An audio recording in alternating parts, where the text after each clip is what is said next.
Hello and welcome. This is Bijan Hoshiar. Data breach could occur in multiple ways.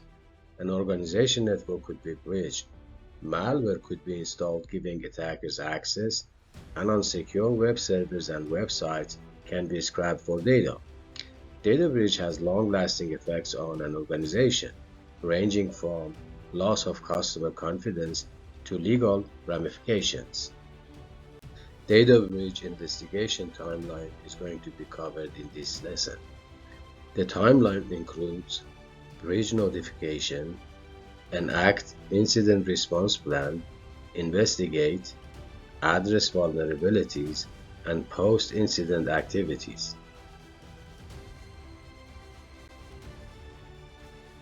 There is also an emerging data breach trend called double extortion. Double extortion occurs when a victim suffers both a ransom attack and a data breach. While the victim organization is directing all its efforts to the ransom attack, it may be targeted for data breach attack. The ransom effectively ends up being a distraction to the real attack.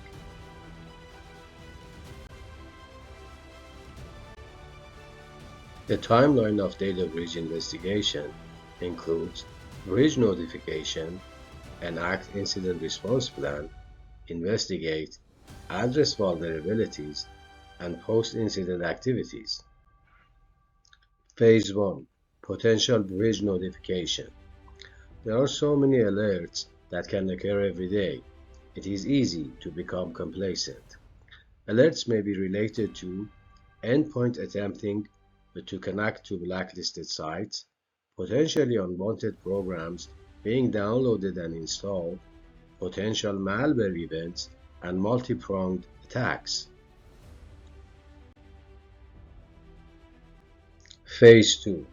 Enact Incident Response Plan.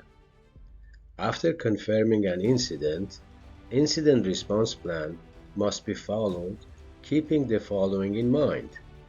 Communication is very important, but attackers may have a foothold in your network and monitor your email and your action to secure the network. The other thing to remember is the following. It is impossible to pre-plan for all variables in incidents. Therefore, your incident response plan may change during the event. Document deviations from the incident response plan and why the deviation has occurred.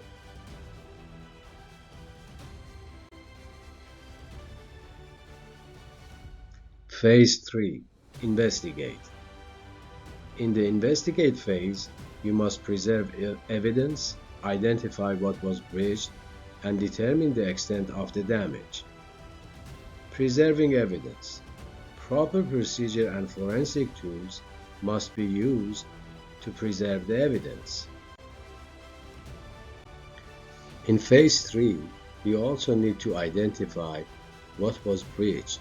Identifying what was taken is one of the first steps needed to correct the problem. So you need to identify if data was scrapped from websites, was exfiltrated due to malware, or has been stolen by an insider. Each scenario requires a different forensic response. In phase 3, and in order to determine the extent of the damage, you need to investigate the following. How long has data been vulnerable? How much data has been exposed? Is data leakage still occurring? Are there any regulatory implications regarding the breach of the data? Was customer data or personal identifiable information has been taken?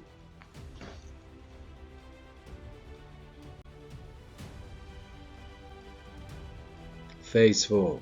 Address vulnerabilities.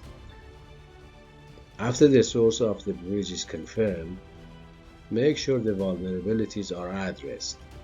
Indicators of compromise found during previous steps can be used to assist in securing the system and the network. Released customer data and personal identifiable information can have severe consequences. If it happens, it needs to be addressed immediately, because if it happens for a second time, the significance is going to be multiplied.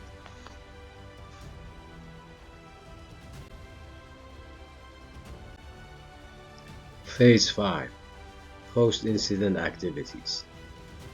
You need to create internal reports depending on the industry the bridge company is part of, the amount of data exfiltrated, the external reports released to customers, regulators, and stockholders. In writing the report, consider including the valuable lesson learned and the vulnerabilities led to this situation, plus the timeline of the events.